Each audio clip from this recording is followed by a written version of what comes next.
The sun rises over the sea straits that gave Norway its name. This narrow passage was the cradle of the Vikings, masters of the sea and the wind, the last barbarians. Today, modern archaeology and science shed new light on where they came from and how they succeeded in dominating the seas and waterways AD. These were pre-Viking Age Vikings. That makes them pre-Vikings of the pre-Viking Age, according to the Estonian calendar. The Vendel Age, according to Swedish chronology, and the Merovingian Age, according to the European chronology.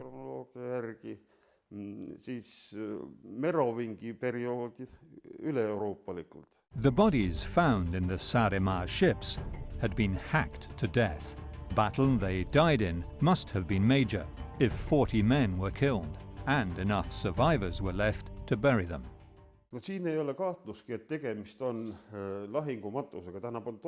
We can say for sure that it was a battle burial ceremony. But there was a serious battle with more than 40 victims in 2 ships, says it all. The battle had to be hard. We can see vicious wounds on the skeletons, for example, hacked hands and broken heads. So it was hard, and they had to bury those victims fast. Ja nüüd oli siis lihtsalt oli vajadus kiirestamata need surnud ära. The men who died on Saaremaa Island were buried with full military honors.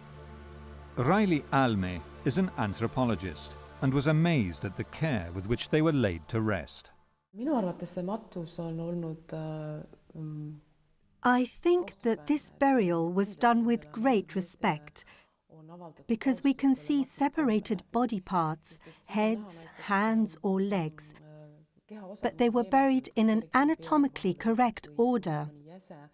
I think that this is a very important sign that they were buried with high respect.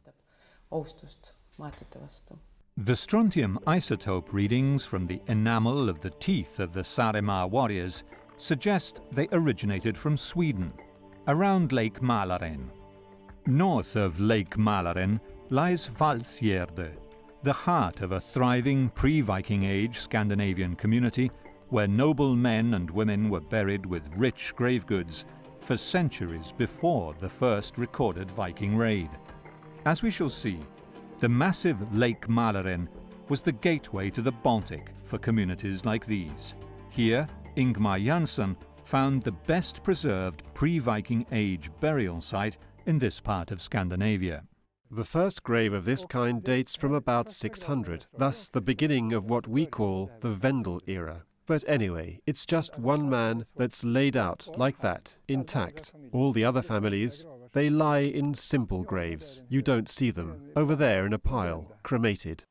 These Vendel-era boat graves were rich in artifacts buried with the dead, objects they believed would serve in the afterlife, including magnificent helmets. They give us an insight into the lives of these pre-Viking adventurers. And the man lies in the middle of the boat, surrounded by his weapons. The Vendel era was a prosperous period, so they would bury 3 shields. And there would be other things too, such as drinking vessels, horns, and glass from France, and so on.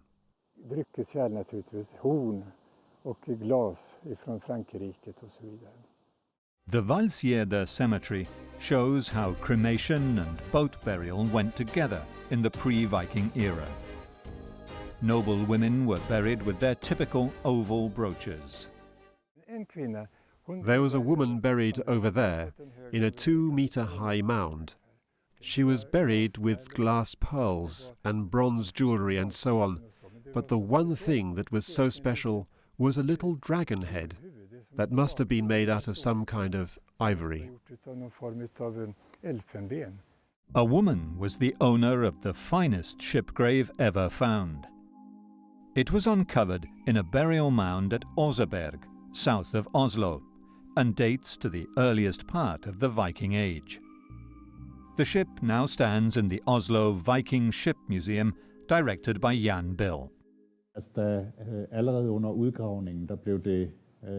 During the excavation, it became clear that even though there weren't two complete skeletons in the grave, it did contain the remains of two distinct individuals.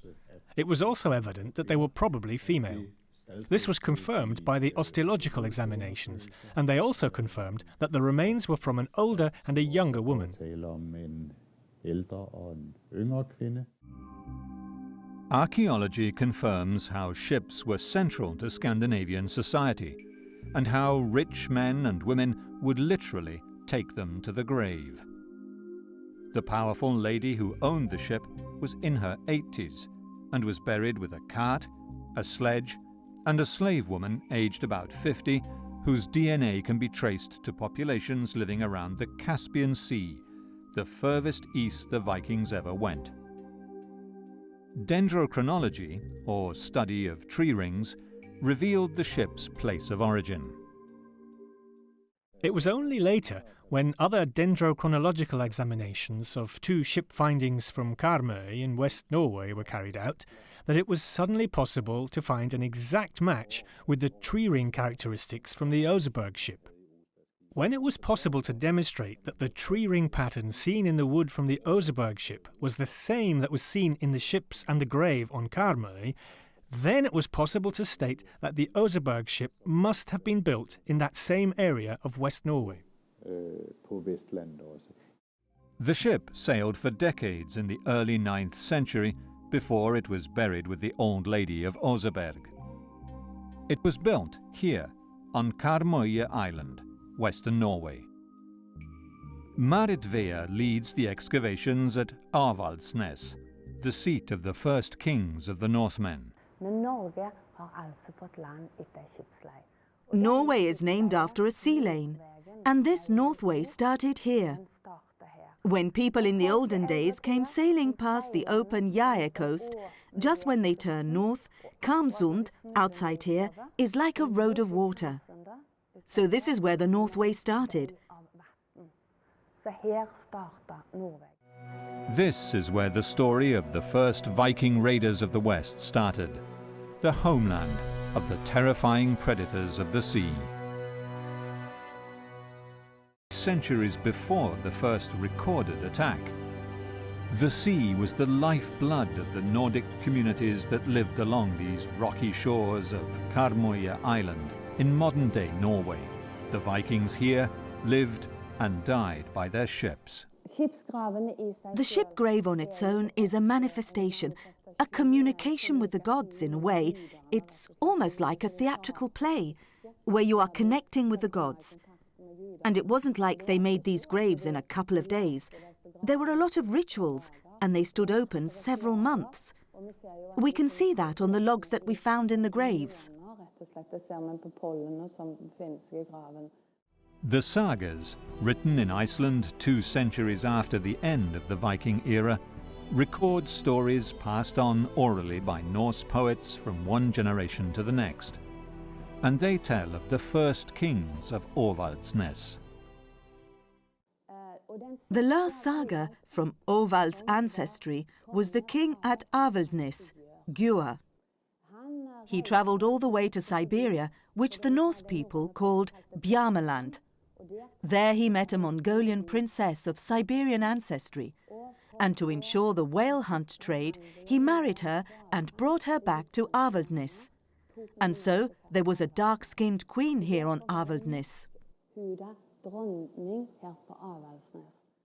Although for hundreds of kilometers northwards, Norwegian geography offers nothing but mountains and deep fjords, perfect for sheltering ships from the Atlantic gales, but hopeless for farming.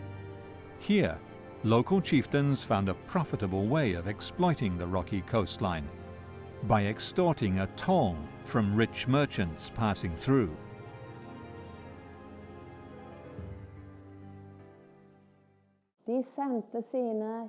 They sent their ships out to control the sea traffic. And it is this channel outside Avaldnes that created Avaldnes and turned Avaldnes into a centre of power for 3,000 years. One has to be clear about the fact that voyages down to the continent from Sweden and Scandinavia were something that had been going on many years before the period that we call the Viking era. In that way, the Vikings only followed an already well-worn path.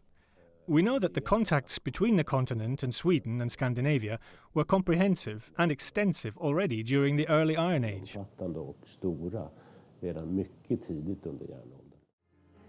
Evidence of ancient trade links with the east along Russia's rivers were found here on the shores of Lake Mälaren in Sweden, where archaeologists found this bronze Buddha dating back to 750 AD.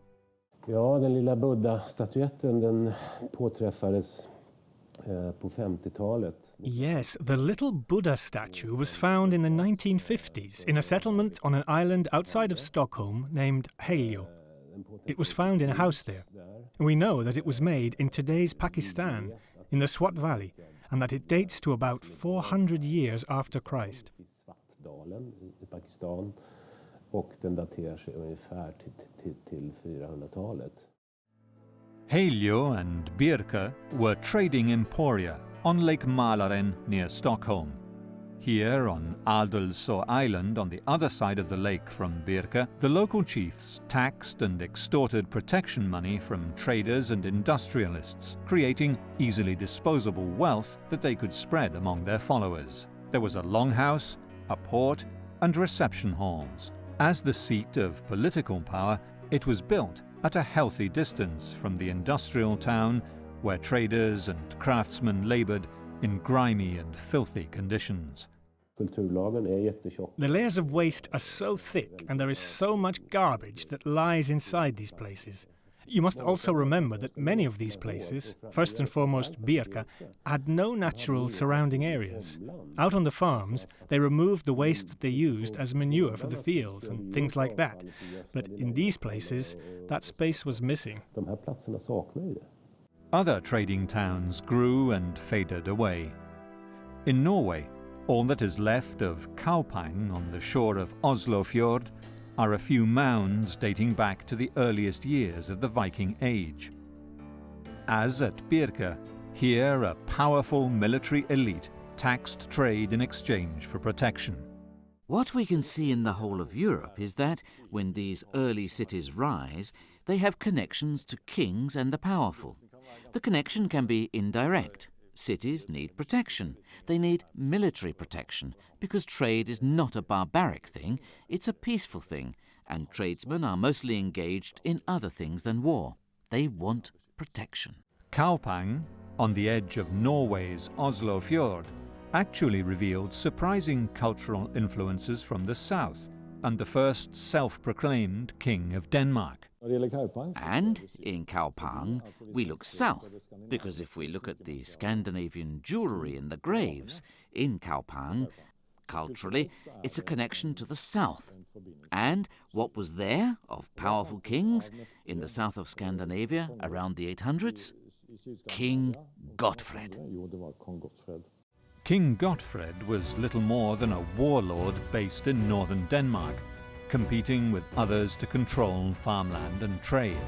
He founded the trading towns of Hedeby and Ribe on the very edges of the lands he controlled, taxing where workers toiled in miserable conditions and traders risked their lives on the high seas, suffering attacks but also pillaging themselves where they could, armed to the teeth and ready for anything.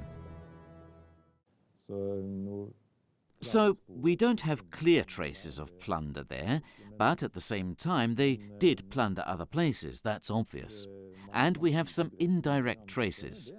We've got pieces of ecclesiastic inventory from the British Isles where they had been broken off and robbed and made into the jewellery that we found lying in the graves. The most ancient power centre found in Denmark was a chieftain's camp at Lejre, close to the modern city of Roskilde on the island of Zealand.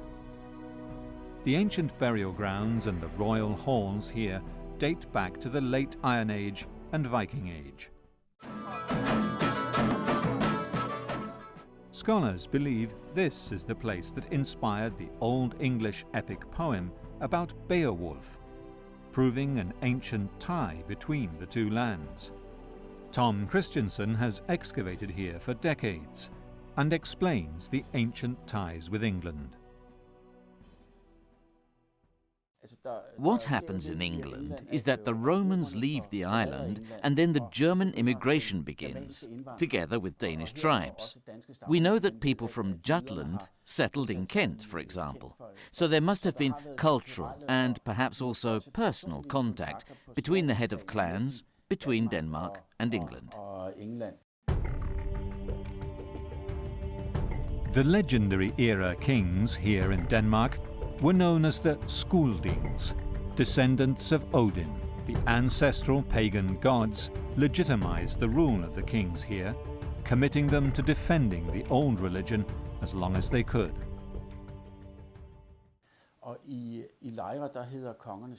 In Lejre, the kings were called Skuldunga.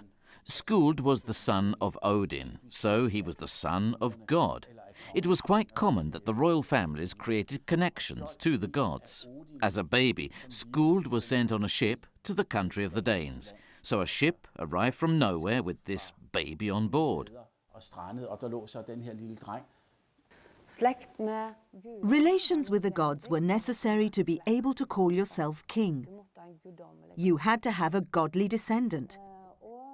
And afterwards, we have got these stories, the Purana sagas, about the genealogy of the kings that were here. If the origins of Viking culture have been lost in the mists of time, today archaeologists and scholars are shedding new light on the Dark Ages in Scandinavia.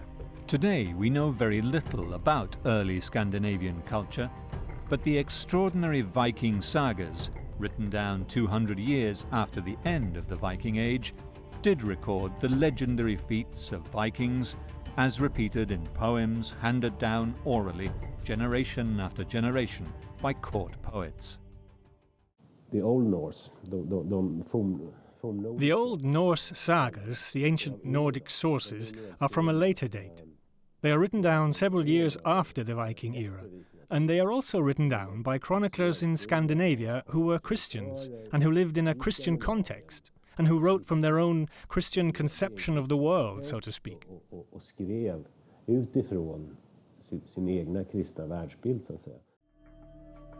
Runic inscriptions show a common language between the inhabitants of Norway, Sweden and Denmark.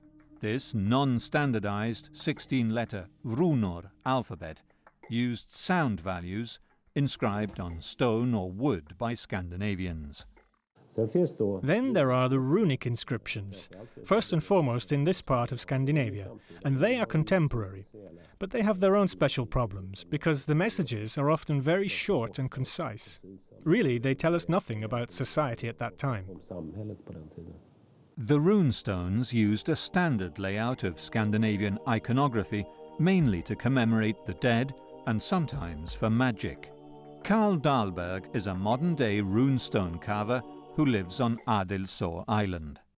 This ornament shows a flying dragon and is maybe the most beautiful I've seen on a runestone. Unfortunately, the stone once fell, so half the dragon's nose has broken. But we see the eye, and the neck goes down here, and a beautiful wing here. Then the paw is here with 2 claws, and the tail goes down in a circle here, and another circle here. With some artistic license, the tail is turned into a foot with 2 claws and a small thumb. The runestones were usually read starting with the head of the dragon, but this one was different. And here he writes Jorger and Fastger and Elrich had this stone painted after their father, Vorger. Then there is an addition, F-R-E-H-N. Their father, something very special. Even after the Vikings had become Christians, the dragon remained a key feature of their culture and figured on runestones for centuries. The dragon painted on these runestones is generally tied in some way. Either there is a leash between the neck and the tail that binds the two together, or the leash is interwoven. Here it is interwoven, and therefore it is a sort of rule that if you follow this tail, for example, it goes over, next time under the leash, over, under, over, under, over, under.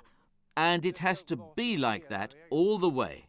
So if the dragon tries to flee, it just gets tangled up. Unlike parchment or paper, carving a runestone left no margin for error. Then he cuts the runic inscription that is ordered. He cuts runes after runes, and at the end he writes, his father. He forgot the R. He must, of course, have an R. So the solution is that either he must cut an R, here below, or he must place it inside the sentence. He then chooses to place it inside. And I know, being a rune carver myself, that when he discovered that he forgot the R, then he got so angry. It really bugs him. He pulled his hair. How could I do that? And the whole day is ruined. Outside the Scandinavian world, churchmen wrote about the pagan Vikings as a scourge of God, threatening centuries of work building new Christian kingdoms to protect and propagate the faith. The pan-Scandinavian culture that was so threatening to the Christian world was cruel but effective. Only warriors who died in battle made it to the mythical paradise of Valhalla to fight during the day and feast by night. Here the one-eyed god, Odin, ruled this warrior paradise with the aid of a raven and the Valkyries. Dead Vikings played board games that simulated battle. The fine game pieces found in the Saaremaa ships were carved with dragons. There were about 325 gaming pieces. Some were fragmented, but still it's a huge number. And there were a few dice made from tusk. And in general there are two types of gaming pieces. The game was called Nefatafel and was very popular in pre-Viking and Viking times. So this is a Swedish king who is the main character. Nefatafel means the king's table. So it is the king who is being attacked by the Muscovids, the enemies. The gods were not necessarily good. The Viking chief buried on Saaremaa Island possessed a luxurious jewel-encrusted sword. The representation of the canine god, Fenrir, tells us a lot about the early Viking beliefs. The dog's father, Loki, was a famous trickster revered by pirates. Now, here we have a very nice sword handle detail, and it's a bit different from the others. We can see a very nice symbol in the form of a two-faced animal. It is possible that it was the mythical hunter, the son of Loki, called Fenrir, with a human face and animal hands.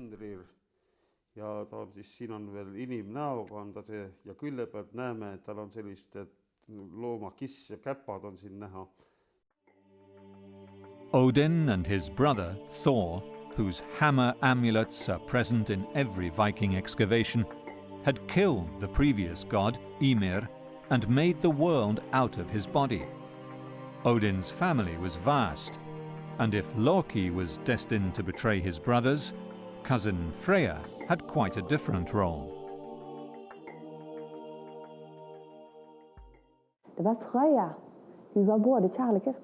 It was Freya, who was both the goddess of war and of love. And when there had been a battle, Freya was the first to come to the battlefield with her wagon drawn by big cats. And it was Freya who first got to pick out her half of the men who had fallen. Those that she didn't want went to Odin in Valhalla.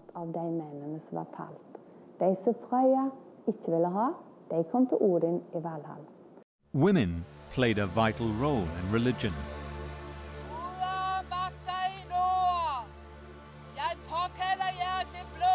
Here at the Lejre Land of Legends Experimental Centre in Denmark, a priestess shows how the gods and spirits would be summoned. There were female priests. They had the same status. There were volvas, for example, volvas that could see the future and the past.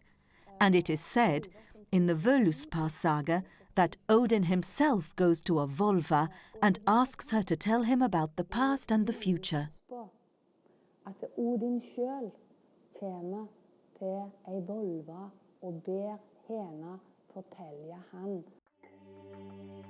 Most of pre-Christian Viking religious worship took place outdoors, in open spaces and sacred groves. No temples remain, though the German cleric Adam of Bremen described one at Old Uppsala in modern-day Sweden as a large feasting hall. Ahmud al-Fatlan was a 10th century Arab traveller along the Volga River in modern-day Russia. Al-Fatlan tells us the Russian Vikings worshipped in open places, often in woodland or by springs. He describes an elaborate Viking funeral rite with the sacrifice of a slave girl and a ship burning. There were two forms of sacrifice, known as blot, one in which animals, objects, and at times humans were sacrificed to a god, and the remains would be thrown into peat bogs or springs, such as this one, recreated here at the experimental settlement at Lejre in Denmark. In another form of sacrifice, the most powerful man in any one area would also be the priest. The priests were also the speakers at the assembly of all free men, here at the Thingvellir, where Icelanders exercised their right to debate public issues, making Iceland the earliest modern democracy in the world. The typical Scandinavian home was called a longhouse. The northernmost of the Shetland Isles, Unst, has the highest concentration of longhouses in all of Britain, and was a hub of Scandinavian expansion into the Atlantic. Shetland, and Unst in particular, is right in the middle of the Viking seaways. So it's the obvious place if you're going from Norway across to Faroe, Iceland, Greenland, or even America, or even up and around, going sort of north about and then down to Ireland and Man and that direction. Shetland's right in the middle. Here at Jarlshof in the Shetland Isles, there is evidence that the early Scandinavian settlers reused the houses built by the original Pictish people who inhabited the islands before they arrived. Initially, people came here trading, and that would have been the first contact, and the first contact would certainly have been on that level, and they would have been finding out what it was like in Shetland as a result of that. We do know that in the end, the Pictish people kind of completely, their way of life was subsumed completely by the Vikings. Viking society was based on family allegiances and laws. There was a three-tier class system split into a small ruling elite, or jarls, free farmers known as bondi, and slaves. As prosperity increased, the Scandinavian birth rate grew, and family leaders had to find more land and ever greater opportunities for their offspring and dependents, while the rise of the warlords left little space for the more independent-minded petty chieftains. It seems that prosperity, rather than starvation, drove the first raids.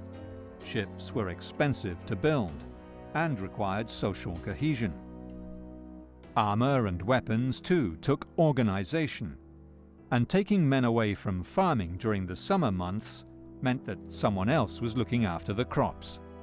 The role of women, therefore, was key to keeping the community functioning. It was the women who ruled the farm, and as a symbol of that, they had keys. And they kept those keys with the rest of their valuables. And since the men travelled out a lot, they were counting on the women to keep order back home.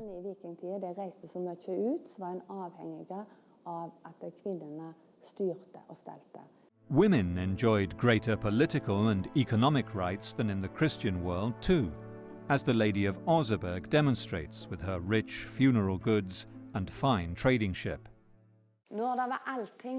When they held a meeting, the people went to those meetings. When they gathered in the small villages, the women also had the right to join. That means they had the right to vote. In 793, calamity struck the English kingdom of Northumbria. Raiders of unknown origin attacked the undefended monastery of Lindisfarne and took away everything of value. These men would soon be known as the Vikings, considered by Christians to be a scourge of God. But the Vikings had been raiding and dominating key points on trade routes as far away as Russia long before they officially entered the history books.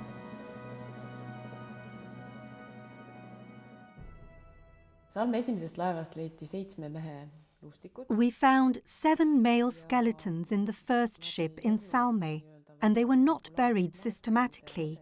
They were located in different places. And in the second ship, we found 33 or 34 human skeletons and fragments. And now we know that 10 of these have blade wounds, and 6 have multiple injuries.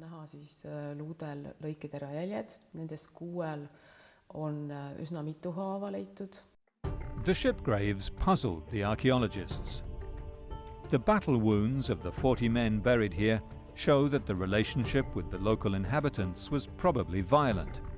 Yet the rich grave goods show that there was a lot more to this expedition than pure pillage. These people were killed in battle because we have evidence of that on their remains, especially on hands and legs. For example, we have an upper arm that was hacked in 4 different places. Also, we have injuries from swords on other arms, like someone was defending himself with the upper arm. Also, we have skulls with obvious injuries.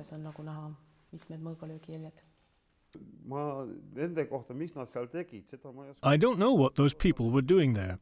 They might even have been a wedding delegation, peaceful visitors, but we really don't know for sure what was the main reason for their being here. And it is very strange that there are so many luxury items, swords, gaming pieces, dogs, birds, and so on. Not typical battle ammunition. Ja üldse jätab kahtluse see kogu see inventaarium, eriti rikkalikud mõõgad või luksuslikud mõõgad, siis mängunupud, tohutu hulk mängunuppusid.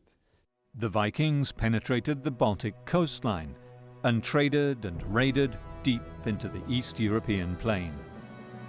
The routes passed through Staria Ladoga, North Russia, where finds of Scandinavian amulets and runic inscriptions on wood show that the Vikings were trading with, if not ruling, this strategic place on the Volkhov River by the mid-8th century. The Finns, Slavs, and eventually the militarily dominant Scandinavians traded here for centuries before the Vikings are mentioned in written chronicles. They founded the trading town of Novgorod, just as, on the other side of Europe, other Vikings were plundering Paris. The question is, why does it escalate? Why this sudden rush? The factors that have contributed to it, first and foremost, are the fact that people then, as well as now, are opportunistic, in the sense that some areas where the situation was unstable. We must remember that, for example, the Frankish Empire was in dissolution, and not to mention the British Isles, there were lots of conflicts in that area as well. Brittiska öarna ska vi inte tala om, det var mängder med konflikter där. The great Frankish Empire to the south was ruled by Charlemagne, who aggressively expanded his realm. In the late these light and shallow-keeled warships were being used for raiding at least 100 years before the first recorded Viking attack. The Gokstad and Oseberg ships were between 50 and 100 years younger. They were engineered to bend with the sea and withstand rough rapids, yet were light enough to be hauled onto a beach and carried over land. Marit Vea is the lead archaeologist at the Aavaldsnes excavation on Karmøy Island, western Norway, and an accomplished skipper herself. When the Vikings came, they used ships. Viking ships were light and flexible, and it was said that they moved like an animal in the waves. They attacked suddenly, using the surprise tactic, you see, and the advantage of that was they could pull back quickly. Wherever there was a waterway, Viking raiders and traders could go there, travelling from the farthest reaches of their world across the wide open oceans and into the depths of the forests and plains of modern-day Poland, Ukraine and Russia. The best preserved Viking ship is here in Oslo, Norway. Thousands of visitors come every year to visit the Viking Ship Museum. The Oseberg ship was found by a farmer who dug into a mound looking for gold. It took archaeologists 20 years to excavate, restore and prepare it for exhibition. Jan Bill is the Viking Ship Museum curator and one of the world's foremost Viking ship experts. The Oseberg ship is unique. It is the best preserved ship we have from the Viking Age. Almost everything is present. The Oseberg ship is the oldest and best preserved Viking ship, and, as we shall see, tells us the most about the early Viking way of life. Miraculously, the blue clay of the mound, similar to these at Borehaugen, had hermetically sealed the burial, leaving wood, leather, metal, and even textiles intact. The other interesting fact about the Oseberg ship is that it is the oldest sail ship known from Scandinavia which has been preserved.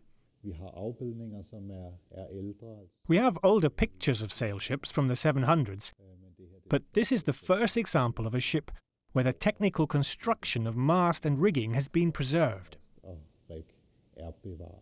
Archaeologists were stunned to find 2 women were buried in the ship, one around 80 years old and another about 50. Intricate decorations showing animals and Viking scenes had been carved into a cart, a sled, an ornate bed, combs, chests and dozens of other sacred items buried with them. Tree ring dating confirms that the great Viking ship of Oseberg was built in approximately 820 on the west coast of Norway and is the oldest surviving combined sailing and rowing ship. A crew of 30 men, plus a helmsman and a lookout, propelled the ship using 15 oars a side. The ship is 22 meters long and each oar hole is equipped with a shield holder. One of the world's leading Viking shipbuilders is Vibeke Bischoff. She is the head builder at the Roskilde Ship Museum in Denmark and built this scale model of the Oseberg vessel before proceeding to design the life-size replica. The Viking ships are built to be very light and very strong. They are built out of mirror-cut oak, that is, they are split out of whole trunks. The planks are split in such a way that the wood grain is completely even down through the length of the plank, and this means that it's possible to reduce the dimensions. Oak is a heavy and very hard wood, but very strong and flexible when wet, which is why the ships are built out of fresh timber, which is mirror-cut. Bischoff and a team of Viking ship experts set out to build a replica of the Oseberg ship. After several setbacks, including one replica sinking, she started the project again, and in 2010, artisans and scholars began using ancient methods and local materials to make the planks and reconstruct the Saga Oseberg over the course of 2 years, using the same wood-carving tools and techniques the Vikings employed to build the Oseberg ship 1,000 years before. The team rebuilding the Oseberg ship in Norway worked feverishly through 2 winters to finish the new replica ship. In the spring of 2012, the finishing touches were put on the Saga Oseberg. Finally, in June of the same year, an inauguration celebration was held before the entire Tønsberg community and Norwegian royalty, and the replica was launched with great fanfare from its building site at Tønsberg Harbour Promenade. As we shall see, the ship represented more than just a unique naval technology.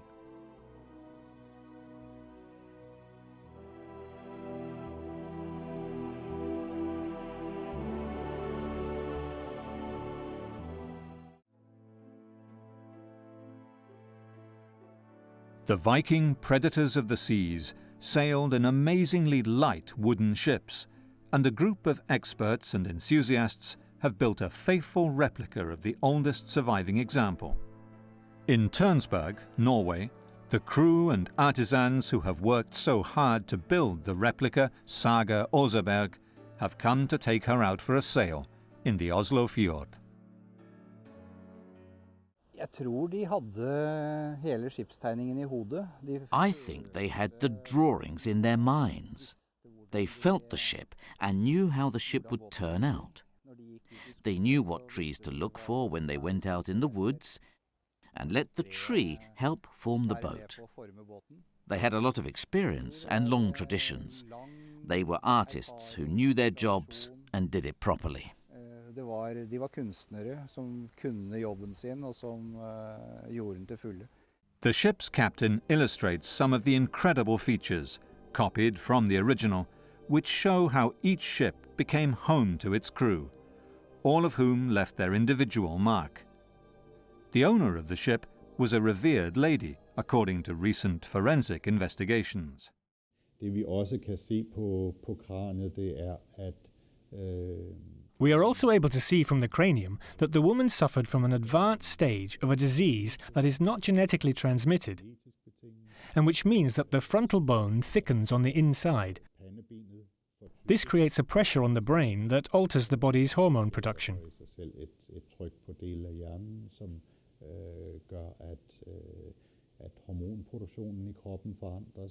The Oseberg Viking lady mystified her followers.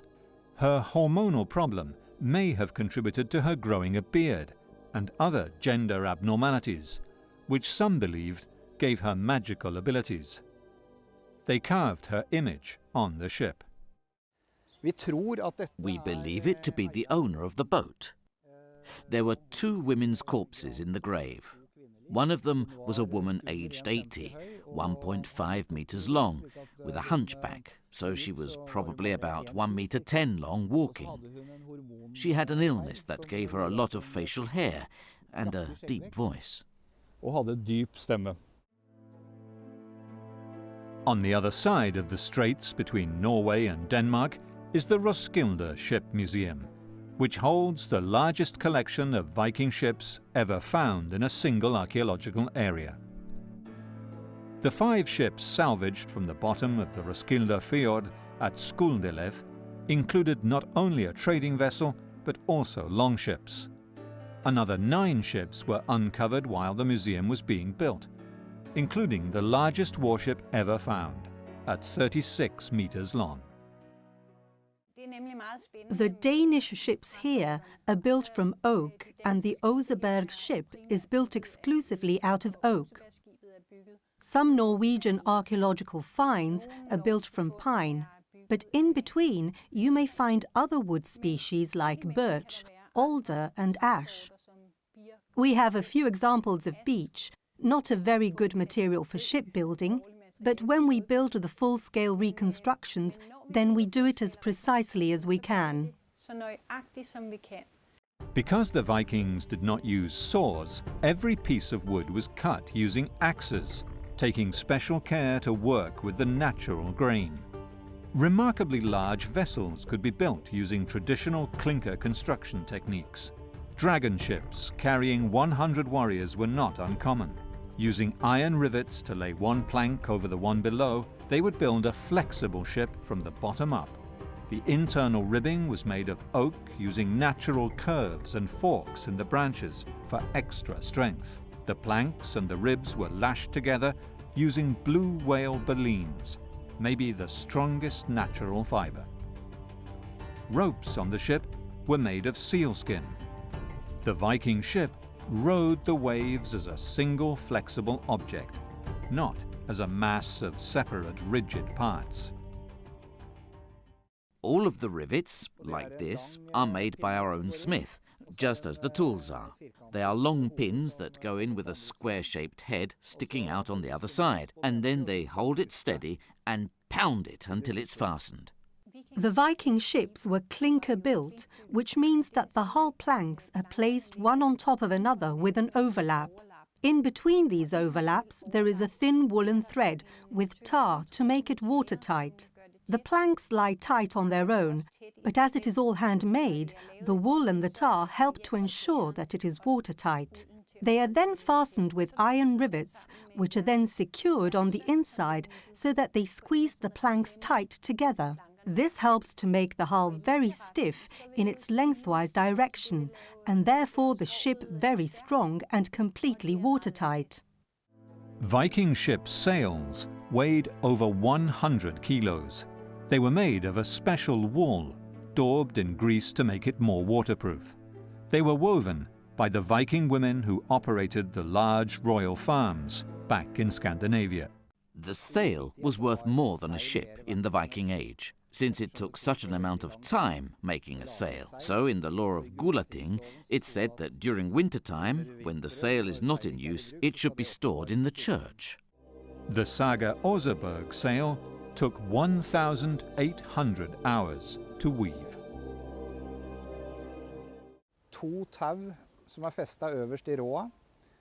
When we look at the grave material from the Norwegian ships that we have, we can see that they are pretty wide and robust, and they used a sail. The Norwegian ships have got a length to beam ratio of 1:4, if we look at the grave material, and that has got to do with the sail, which is not supposed to go outside of the sides.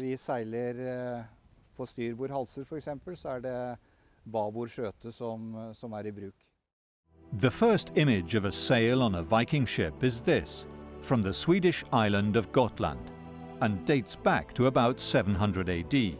But although the Swedes claim the patent, not everyone agrees. As a Danish professor said, it was the Norwegians more than other Scandinavians that dared to go out on the wide grey ocean without knowing what was to come. If they didn't have good ships, well, they died. What we know about the Scandinavian warrior, whether a pirate or a member of invading armies, is that he, or she, bore a few simple but effective weapons and blended into a well-organized team when a big battle loomed. But they also had women and children with them in the battle. And when you've got women and children in a battle, you've got a lot more to fight for. And they used what we call guerrilla tactics. They hid and then attacked. The sources tell us that they used a tactic called the hog snout, and that was something they had learned from Odin, believe it or not. These Vikings of the Jomsviking Association are training in the use of sword and shield. The key to effective single combat was balance, taking advantage of the opponent's inability to react to speedy sword thrusts or slashes. The weight of the sword and the shield tired the arms of the warrior, so the strongest and fastest regularly won individual fights that could not last. Experts have discovered how these swords were made to be so strong. The basic block of steel that was used to make a sword can be seen here in the Elblong Museum, which holds many of the finds that Professor Marek Jagodzinski excavated from the site of the Viking Age trade town of Truso. It's true. We discovered lots of military things in Truso. I mean, arrowheads, spearheads, and mainly pieces of swords. They probably produced swords in Truso.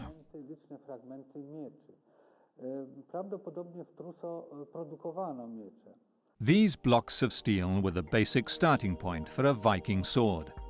The iron ore was melted with carbon, either from charcoal, coal, or even burned bones.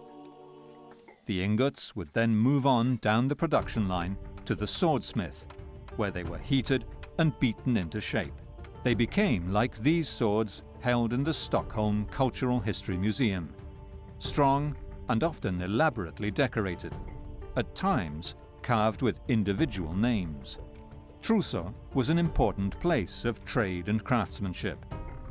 Workshop remains were discovered, including smithery, jewellery, glazier, amber and horn workshops.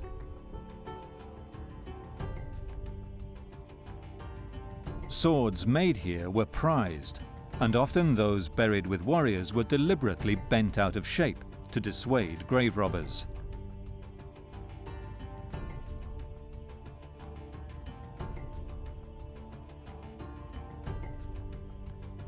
This Ulbert sword in the Novgorod Museum in Russia shows just how far travelled the rich Viking warriors were.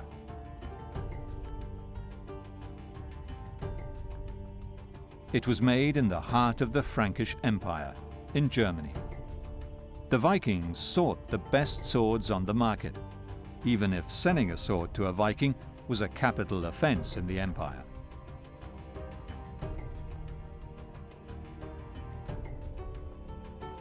Dozens of Frankish swords have been found in Viking graves.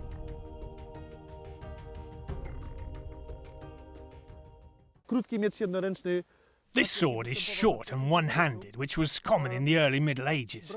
It's a very good weapon, very solid and very effective. Everybody wanted to have it because swords were very rare, and there were not many in that time because they were expensive. Swords were made of iron and steel. The sword had a very high impact force because when the tip of the sword hits the back of the enemy head, it imparted a weight of 1.5 to 2 tons per square centimetre. Pomiędzy 1,5 a 2 tony na centymetr kwadratowy. These axe heads were found in Viking graves. They were powerful weapons, and the weight of the blade could penetrate a steel helmet. The way they were used is shown by these warriors from the permanent Viking Museum of Wolin in Poland. The battle axe was a very popular weapon because it does not have a lot of metal, so many warriors could afford this kind of axe. It was more effective also because it could pull back the shield of the opponent. Let me show you. Więc topór był w tym skuteczniejszy, można było również używać go do odginania przeciwnikowi tarczy. Możesz tu pokazać w ten sposób. But no matter how strong the sword, axe or knife, it was worthless if its blade was not sharp. One of the most precious items often found in boat burials with Vikings were whetstones, used for sharpening their tools. The important thing was to have good weapons, sharp tools like knives and scythes to cut the grass. Everything that had a blade had to be sharp, otherwise it was a poor tool. The whetstone was important especially for the Vikings, who used a sword and knives.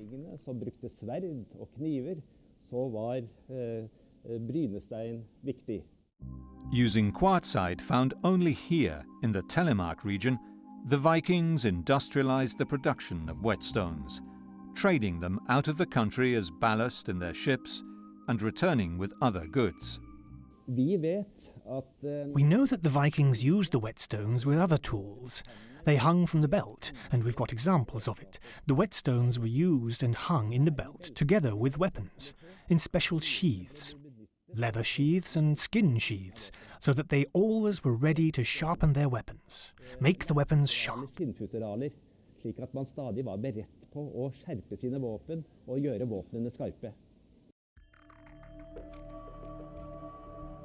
Very few items of Viking armour have survived the funerals of the warriors. Chainmail was costly to make, each ring forged and closed around another by hand and one by one. It was also heavy to wear, weighing 15 kilos at least for a full coat. Plate armour was even heavier.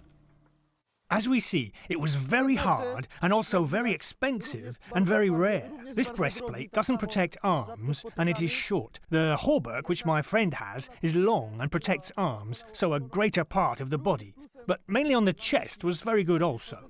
However, the plate breastplate was lighter than the hauberk, so it allowed men to move faster.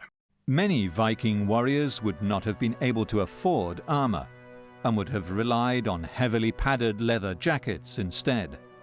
They would all have had a shield. The shield was made of wood, with an iron boss in the centre covering the handle. Many of these remain and are on display in museums throughout Scandinavia, such as here in the Oslo Cultural History Museum, an exodus of warriors forced into a life of a Viking, a word that came to mean adventurer. Marit Vea is the lead archaeologist at the Orvaldsnes excavation on Karmøy Island.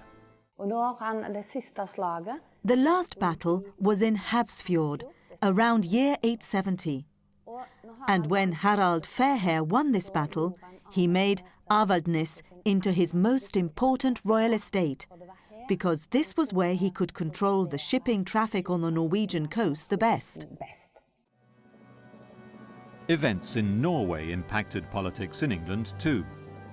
In 920, Harald Fairhair died, and his son, Eric Bloodaxe, took his place.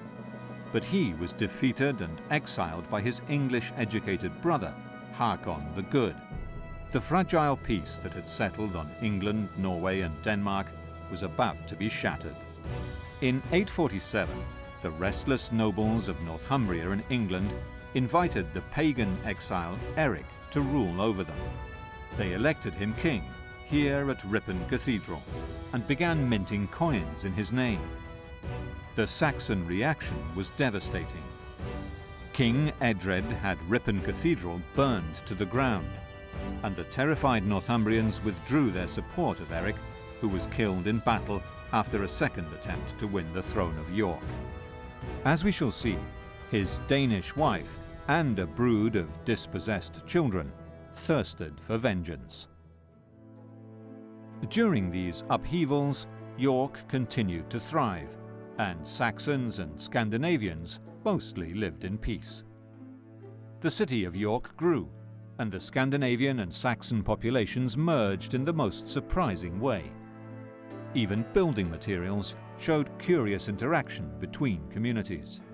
The very first building that we excavated in Hungate, the preservation was very good. We think of these buildings as a big rectangular hole dug into the ground. To stop those earthen sides collapsing, you need to line them with wood and posts. And as our wood technology experts started to remove the boards or clean them up and look at them, he realised that they were all parts of the hull of a ship.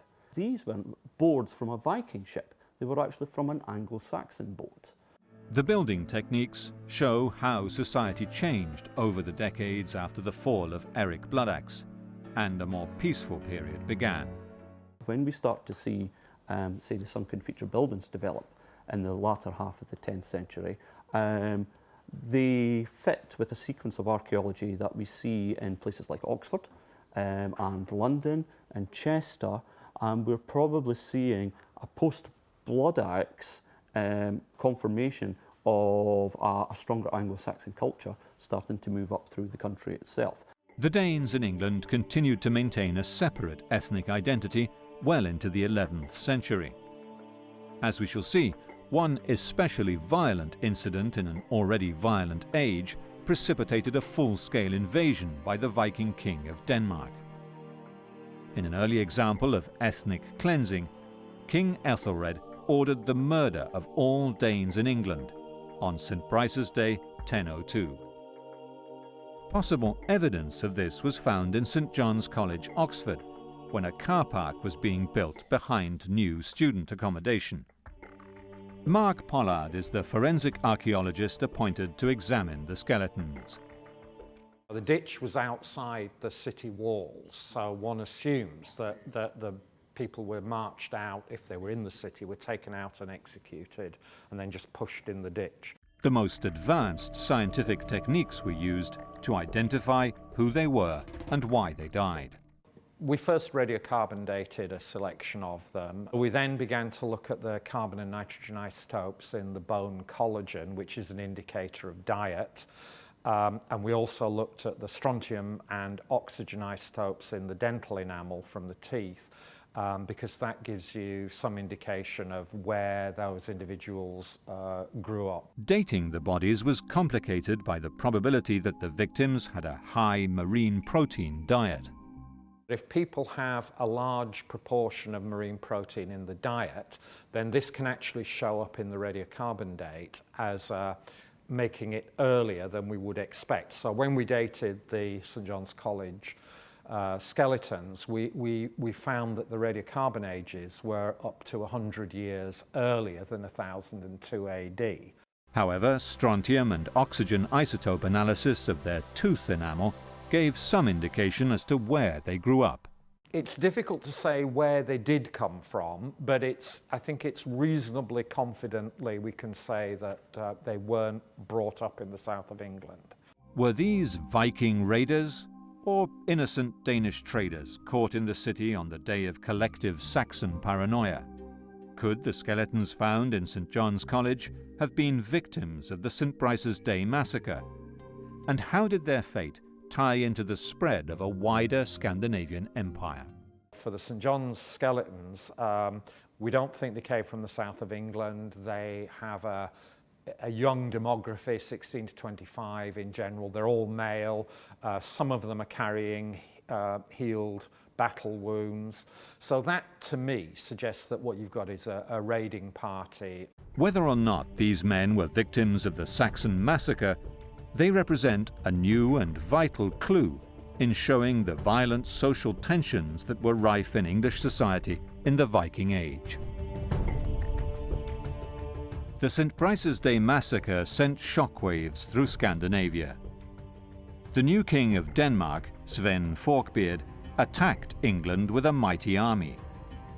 This was not a band of raiders. Sven's army was a formidable military machine. Shield wall clashed with shield wall in a war of conquest that left Sven King of England in 1014. His dominions stretched from Poland to England and Norway, and his son Canute inherited the first Viking empire. Sven Forkbeard's wife came from Poland, whose waterways were a vital part of the Viking trade network stretching to the Black Sea. Professor Czesław Skrok believes all the evidence points to direct Viking control. It was very quick because it was a small group, about 500 people. They drove in here like a corporation, like the mafia, and they built their own place. Clues pointing to the origins of the Polish nation were found close to the river Vistula, one of the Viking thoroughfares from the Baltic to the Black Sea. Here at Boże, close to the Viking hub of Włocławek, a multi-ethnic cemetery seems to prove this was one of the centers of trade between East and West. Professor Andrzej Bułko excavated the site. There were 4 objects of warriors' equipment in these graves which we searched. They were characteristic because they related to different territories. In one grave we have a Viking's landsacks, dated to the end of the 10th century and the beginning of the 11th. And what we excavated there was connected with the Scandinavian community and warriors from northern and western parts of Europe. Boże was a truly cosmopolitan cemetery, showing how Viking society was based on trade as much as pillage. The fine Frankish amulet holder and Byzantine coins found alongside the central Scandinavian burial show that many cultural influences were at play here. We found artifacts that come from northern, western, southern and eastern Europe. So we can say that in one place we found objects from the whole of Europe that are concentrated in less than 50 square meters. When Sven Forkbeard chose the daughter of the first Polish king, Mieszka, as his wife, he was forging an alliance with one of the gatekeepers of the eastern plains. Czesław Skrok believes Mieszka was a Viking. The important thing about the sister of Bolesław Chobry, I mean the daughter of Mieszko I, Zvietosława, was that she had a super career. She was the mother of Kings Canute and Harold. They say she was a Slavic woman, but she couldn't have been. She had to be from a Scandinavian family, a very important clan. Jelling, central Denmark, was the heart of Sven Forkbeard's Viking kingdom. This runestone was erected by Harald Bluetooth, where the church provided key administrative services. Tom Christensen has excavated the ancient Danish chieftain's camp at Lejre for the past 20 years. It is not that the Danes turned their backs on Europe, but they were a Germanic tribal society, which had its traditions and were tied to them. I think that the power was divided between clan chiefs. There might have been a sort of king, but not an autocratic king, as power was mainly based on alliances between the various clans.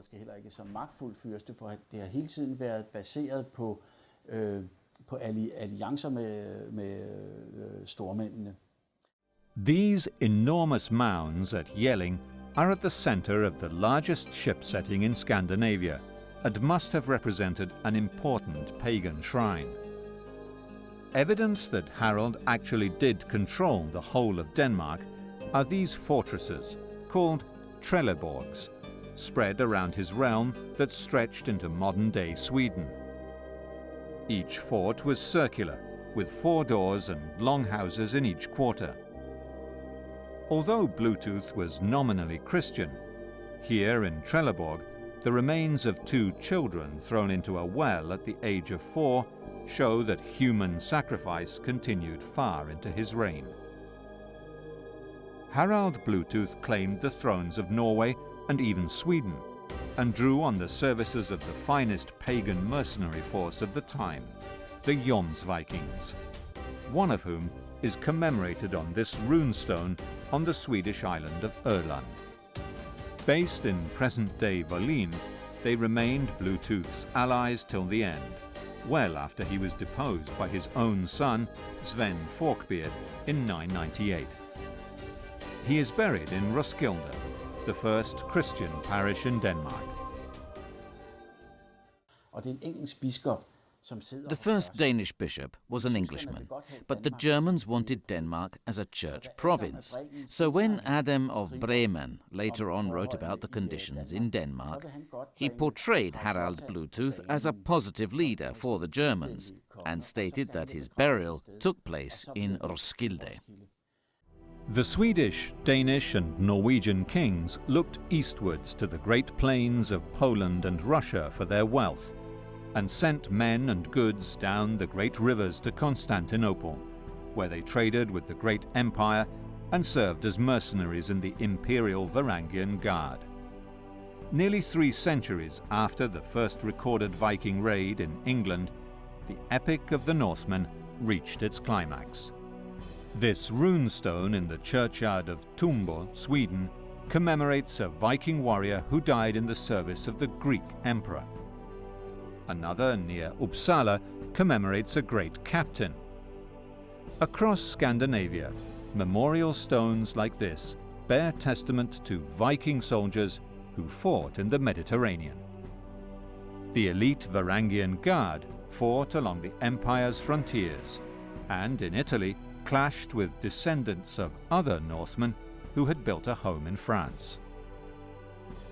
The Palace of the Normans in Palermo is a monument to the audacious Norman mercenaries who became kings of southern Italy. 2 brothers from Normandy, descendants of the Viking invaders, came with their men to fight the Greeks in 1014 and stayed.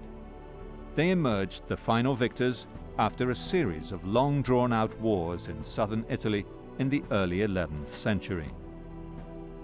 Count Robert of Hauteville finally pushed out the Arabs from Sicily to become king.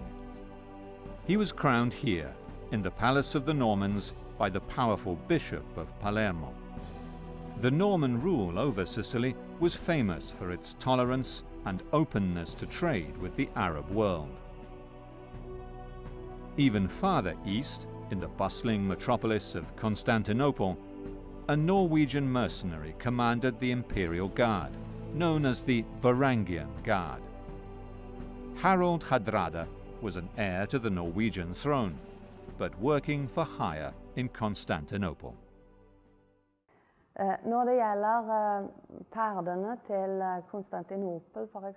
With regards to Harald Hardrada's trips to Constantinople and to Africa, which are also recorded in the sagas, as well as in international contemporary sources, we find small traces of the Vikings, for example in Constantinople, where a Viking has written graffiti in a beautiful church.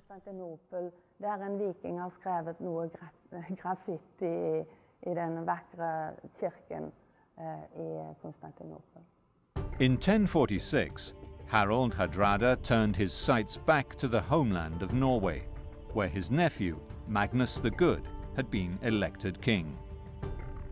Following the Viking river passages through Russia and up across the Baltic, Hardrada made his way back to Scandinavia, where he attacked Denmark and cut a deal with Magnus to rule jointly. When Magnus died, Hardrada became the sole king. Harald's reign in Norway and Denmark was one of peace and prosperity, with the emergence of churches, towns, and thriving trade and minted money.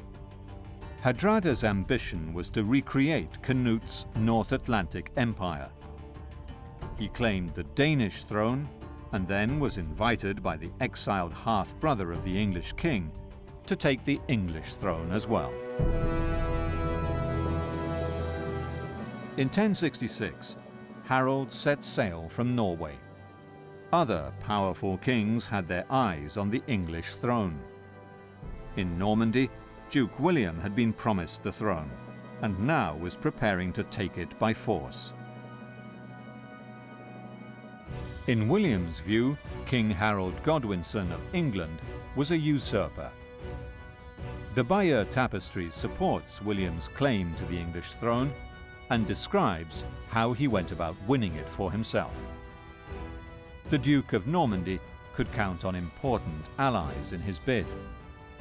On the 12th of August 1066, William's fleet sailed up the coast of France and stopped in the ports of Normandy as it collected soldiers from the Viking settlements. The Norman Armada landed at Pevensey on the 28th of September and made its way to Hastings.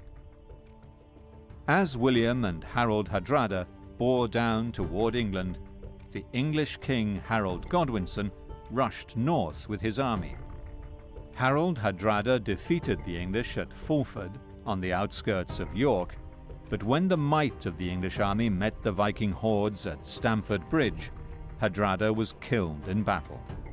The exhausted English army marched south again to face William of Normandy at Hastings, just 19 days later.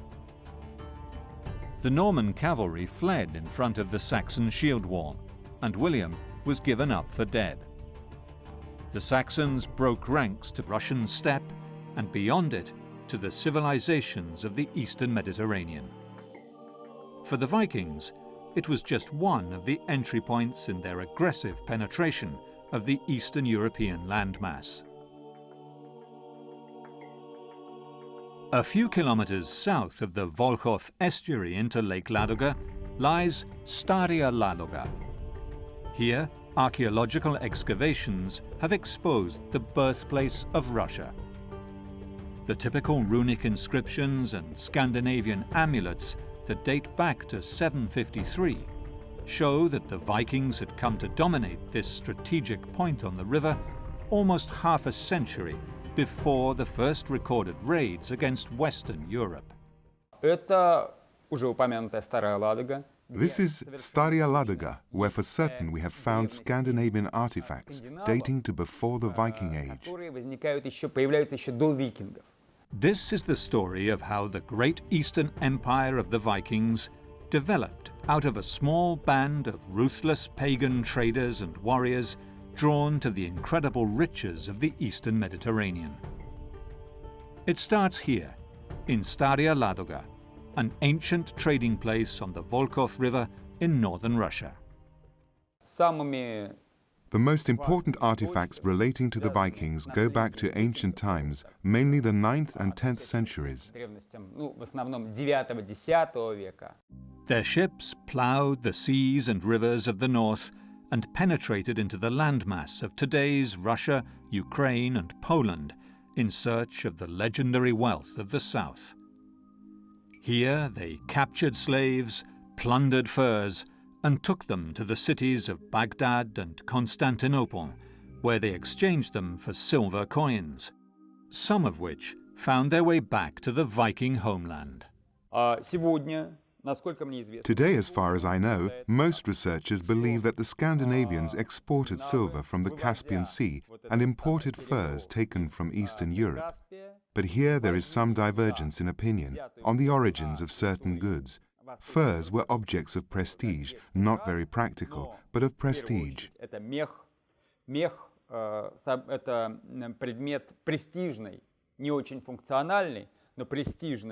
The Vikings, or Varangians as they were known here, founded an enduring empire based on the immense wealth gained from trafficking precious goods and slaves with the great empires of Byzantium and Baghdad. Early in the 8th century AD, the Vikings conquered trading places along the rivers of Russia. 100 kilometers south of Staria Ladoga, archaeology students from Moscow are washing mud from Viking-age graves at Rurikovo Gorodishche, on the banks of the Volkhov River, opposite the city of Novgorod, Russia's first capital. They find a blue bead, which once belonged to a Viking woman's necklace.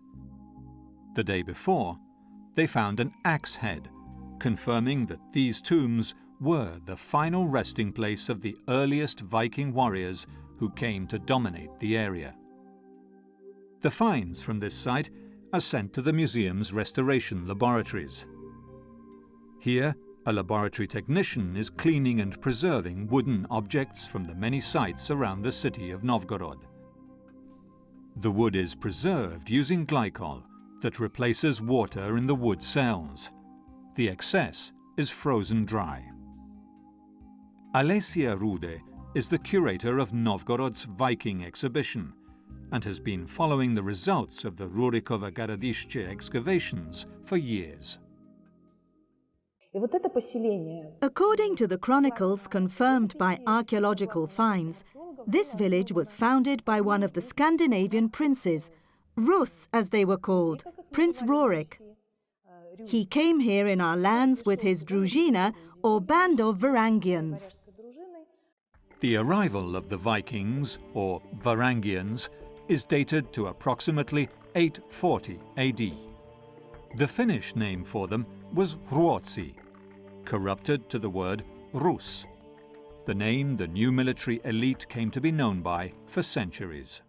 There are no finds that directly refer to Rurik. However, we have found artifacts dating back to the early Middle Ages, the 9th century, that are connected to Scandinavian culture and were found at Rurikovo Gorodishche.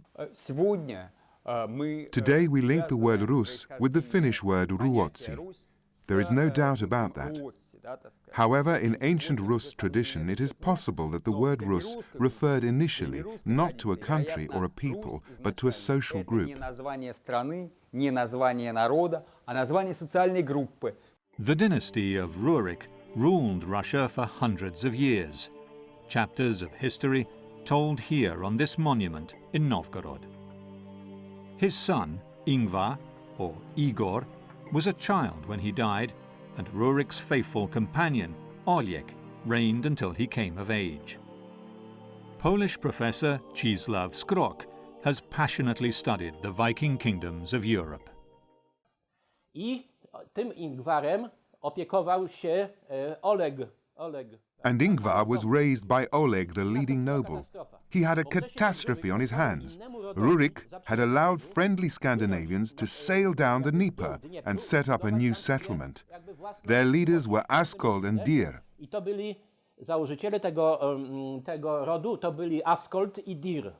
The city of Kiev stands on a bend in the river Dnieper.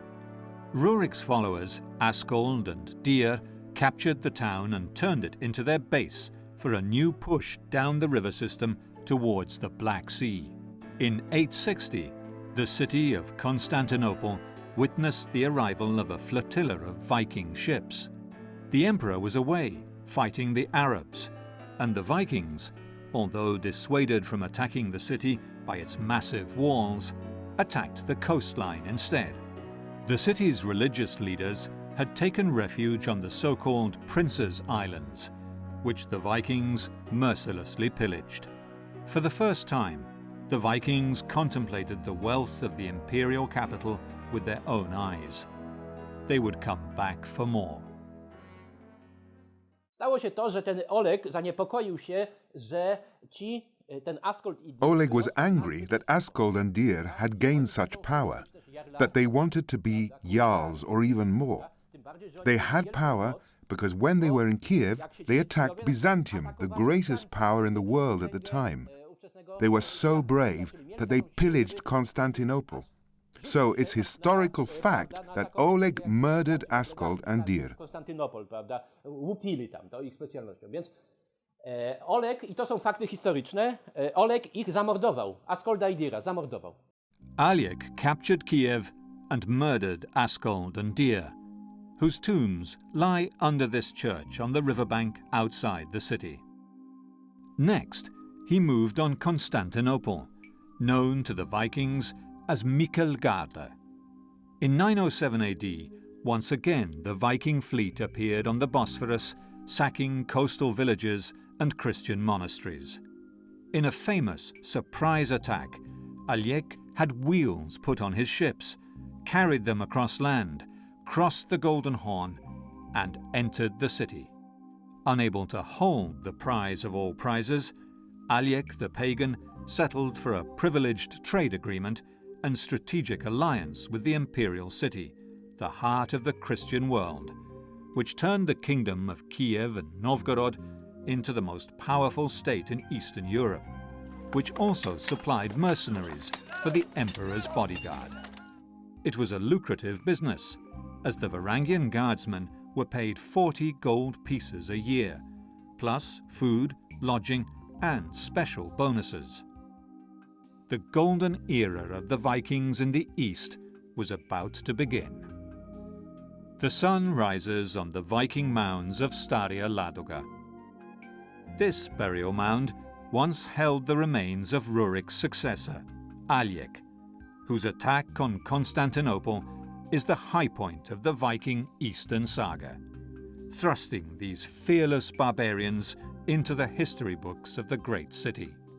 The primary source of our knowledge of the Viking origins of Russia is the chronicle written by a Christian Orthodox monk called Nestor, who is buried here in Kiev, in the Monastery of the Caves, the very first built on the river Dnieper. Nestor recounts the development of the first Russian state, but makes no mention of what happened to Askold and Deer's followers. According to Czislaw Skrok, they fled westwards to modern-day Poland.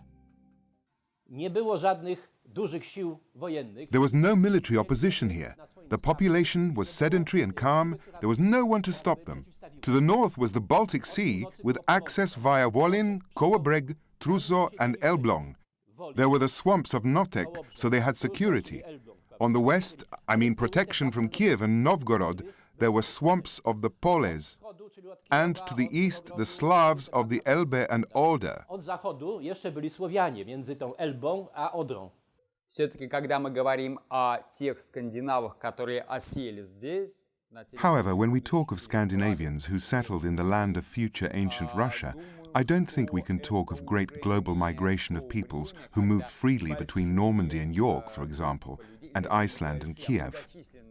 группа людей свободно, глобально перемещались между Нормандией, Йорком, я не знаю, Исландией и Киевом, например. The rise of Poland as a place of passage of the cosmopolitan Viking elites of the time is highlighted by the remarkable archaeological find at Borja, near the Vistula River. Andrzej Bucho excavated the site that turns Polish history on its head. This is a completely untraditional cemetery because there's nothing like this cemetery in the whole of Europe. Every grave is rich. There is no poor grave. It's a cemetery for the social elite. The archaeologists excavating Borja found a number of graves from different epochs and different cultures. The multi-ethnic community of Viking is still shrouded in uncertainty. Scandinavian warriors colonized, plundered, traded, and had families throughout the central and eastern plains of Europe. Their DNA eventually mingled with the local populations, and they adopted the local languages. But their contribution to building these new states is recorded forever in the chronicles or carved on stone, and it lurks at the very roots of Russian and Polish history.